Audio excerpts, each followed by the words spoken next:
Hello प्रिय छात्र एवं छात्राएं, कैसे हैं आप लोग। आज मैं आप लोगों को कराने जा रहा हूँ class 10th NCERT based math. इसमें मैंने लिया चैप्टर 5।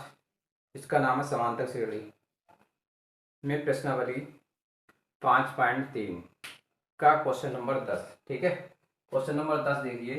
दर्शाइए कि A1, A2, A3, AN से एक AP बनती है यदि फर्स्ट पार्ट में दिया है AN बराबर इतने हो। ठीक है, और इसमें आगे कह रहे हैं अगर ये एपी बनती है तो इसके 15 पदों का योगफल ज्ञात करना है। क्या क्या करना है? 15 पदों का योगफल। ठीक है, यानी कि एस 15 इसका मान निकालना है। ठीक है, तो हम क्या करेंगे, सबसे पहले देखिए इसको हल करते हैं। तो यहाँ पर ए एन बराबर दिया है, हमें A1 A2 निकालना है। तो हम यहाँ पर जो ए एन दिया है, AN बराबर 3 प्लस का 4n, इसमें n बराबर पहले सबसे पहले 1 रखते हैं। तो n बराबर 1 रखेंगे तो A1 का मान निकाल लेते हैं। इससे किसका मान निकालेंगे? A1 का। और A1 का मान निकालेंगे तो ये हो जाएगा 3 प्लस 4 गुणे n की जगह 1। 3 प्लस 4 एकन 4 और 4 और 3 7 हो गए। A1 का मान ये आ गया। ऐसे A2 का मान निकालेंगे। A2 बराबर हो जाएगा 3 प्लस 4 गुणे 2 यानी 2। तो ये हो जाएगा 3 प्लस 4 2 जाए 8। ठीक है, यानी 3 और 8 कितने हो जाएंगे? 11। इसी हिसाब से A3 का मान निकालेंगे। तो ये हो जाएगा 3 प्लस 4 और गुणे n जगह 3। तो हो जाएगा ये 3 प्लस 4 3 12। 12 और 3 जोड़ेंगे तो कितना हो जाएगा? 15। A3 का मान आ गया 15। अब हम यहाँ से क्या करेंगे, यहाँ से इनके बीच सारवांतर निकालेंगे। सारवांतर निकाल के देखेंगे क्या ये हमारे पास एपी बन रही है या नहीं बन रही है। तो सबसे पहले D1 का मान निकालते हैं। D1 बराबर होता है A2 माइनस A1, और A2 का मान कितना है? 11। ठीक है, और A1 का मान कितना है? 7। 11 में 7 जाएगा तो 4 बचेगा। तो यहाँ से देखो D1 का मान निकल आया। अब निकालेंगे D2 का मान। D2 बराबर कितना होता है? A3 minus A2। A3 का मान कितना आया है? 15। ठीक है, और माइनस A2 का मान आया है 11। तो 15 में से 11 जाएगा तो कितना बचेगा? 4। तो देखो यहाँ से D1 और D2 का मान कैसे आ रहा है? बराबर आ रहा है। ठीक है, तो हम यहाँ से लिख देंगे क्योंकि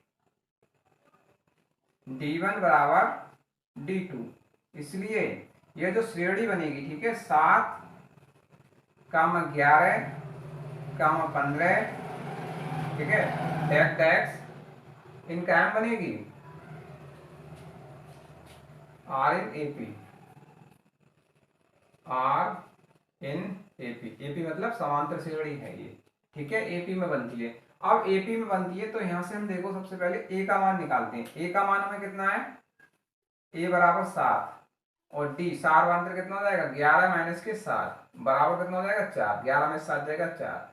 और एन बराबर हमें कितना दिया है? एन बराबर देखो 15। एस 15 का मान निकालना है तो एन बराबर 15। ठीक है, अब यहां से सूत्र लगा देंगे हम। किसका लगाएंगे? एस एन बराबर n/2 ब्रैकेट में 2a प्लस का n माइनस का 1 और इनटू डी। ठीक है, s 15, n की जगह हो जाएगा 15 तो s 15 हो जाएगा बराबर n की जगह 15 तो 15/2 2। a की जगह कितना दिया है? 7 प्लस n की जगह 15 माइनस का 1 और d की जगह कितना दिया है? 4। ठीक है, लगा दीजिए मान, हल करिए इसको। 15/2 ये हो जाएगा 7 दूनी 14 प्लस यहाँ से 15 में से 1 जाएगा तो कितना बचेगा भाई? 14, और गुणे कितना है? 4। ठीक है, यहाँ से हो जाएगा 15/2 ब्रैकेट में 14 और प्लस 14 चौका 56, ये जुड़ जाएंगे। तो ये हमारा हो जाएगा मान इसका 15/2 और गुणे 6 और 4 10 का 0, और 5 और 1 6 5 का 7। 2 से कट जाएगा, 2 1 2, 2 3 6 बचा 1, 2 5 10। 15 गुणे 35 गुणा करो, 15 पंजा 75 के 5 और 15 3 45 और 7 52, 525। तो एस 15 का मान ये निकल के आया, कितना आया? 525। ठीक है, तो यही तुम्हारा आंसर हो जाएगा। आप लोग शेयर और लाइक भी किया करें, जिससे आपके साथी लोगों को पता चल जाए। ठीक है, इसी का दूसरा पार्ट जो दिया गया है उसमें बाकी सब कुछ सेम है। केवल दूसरा पार्ट में ये कह रहा है an का मान चेंज है, an बराबर 9 माइनस के 5n दिया है, ठीक है। और इसमें भी क्या करना है, 15 पदों का योगफल ज्ञात करना है, यानी कि s15 का मान निकालना है, ठीक है, s15 का। तो सबसे पहले हम यहाँ से देखो हल करेंगे इसे। तो an बराबर हमें दिया गया है 9 माइनस के 5n, ठीक है। यहाँ से हम a1 का मान निकालते हैं सबसे पहले। a1 बराबर कितना हो जाएगा, 9 माइनस 5 और n की जगह 1, तो 9 माइनस 5 एकन 5, 9 में से 5 जाएंगे तो कितने बचेंगे, 4। a1 का मान आ गया 4। अब निकालेंगे a2 का मान। a2 बराबर कितना हो जाएगा, 9 माइनस 5 गुणे 2, 5 दूनी 10, घटाएंगे तो माइनस का 1 बचेगा। a2 का मान है क्या, माइनस का 1।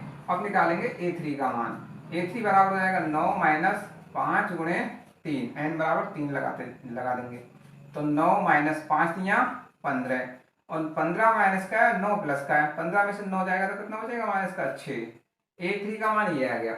अब देखो a1 a2 a3 का मान आ गया। अब हम निकालेंगे यहाँ से d1 का मान, सारवांतर मतलब, ठीक है, d1 का मान ये होता है a2 माइनस का a1, और a2 का मान कितना दिया है, देखो a2 का मान दिया माइनस का 1 और a1 का दिया माइनस का 4, हो जाएगा ये। तो ये जुड़ जाएंगे तो माइनस के हो जाएंगे कितने, 5। अब निकालेंगे d2 का मान। d2 बराबर हो जाएगा a3 और माइनस का a2। a3 का मान कितना आया है, माइनस का 6, और a2 का मान है माइनस का 1, तो माइनस ब्रैकेट में रखेंगे ये, माइनस का 6 माइनस माइनस प्लस का 1, तो घटाओगे तो कितना बचेगा, माइनस का 5 बचेगा। तो यहाँ से देखो d1 का मान भी आ रहा है, d2 का मान भी आ रहा है, माइनस का 5 माइनस का 5, तो यहाँ से लिख देंगे क्योंकि ये जो d1 है वो बराबर है किसके, d2 के, इसलिए ये जो a1 a2 a3 an बराबर जो बन रहे हैं, ठीक है, ये जो बन रही है यहाँ से, ये हमारी कैसी बन रही है, ये हमारी AP में बन रही है, किसमें बन रही है, AP में, ठीक है। तो यहाँ से हम लिख देंगे a1 का मान आया है 4, a2 का मान आया है माइनस का 1 और a3 का मान आया है माइनस का 6, डैक डैक डैक्स R in AP। अब ये AP में बन रही है, तो यहाँ से पहला पद यानी प्रथम पद a बराबर कितना है, 4, ठीक है। 4 बांतर d निकालेंगे तो कितना हो जाएगा, माइनस का 1 और माइनस का 4, हो जाएगा माइनस के 5, माइनस का 5 आ गया। n बराबर हमें कितना दिया है, n बराबर देखो s15 तो n बराबर 15 दिया है, ठीक है। 15 पदों का योगफल निकालना है यहाँ से।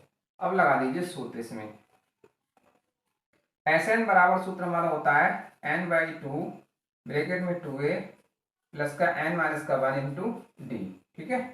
तो n की जगह कितना रखोगे भाई, 15, क्योंकि n का मान दिया है 15, तो s15 बराबर 15/2, 2a का मान 4 प्लस n का मान 15 माइनस का 1 और d का मान कितना है, माइनस के 5,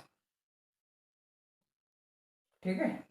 यहां से हो जाएगा 15/2, ये हो जाएगा 2 चौक 8 प्लस 15 में से 1 गया तो 14 और गुणे कितना है, माइनस के 5, ठीक है। इसे हल करोगे तो कितना आएगा, देखो भाई 15/2 ब्रैकेट में 8 और माइनस माइनस प्लस माइनस और 14 पंजे 70, ठीक है। ये हो जाएगा 15/2 और गुणे माइनस के कितने बचेंगे, यहाँ से 62, 2 से काटोगे 2 एकन 2, 2 3 6, 2 एकन 2, माइनस और प्लस माइनस, 15 एकन 15, 16 का 1 और 15 3 45 और 1 46, तो ये हो जाएगा s15 का मान इतना आ जाएगा, माइनस के 465, ठीक है। ये आपका आंसर हो जाएगा।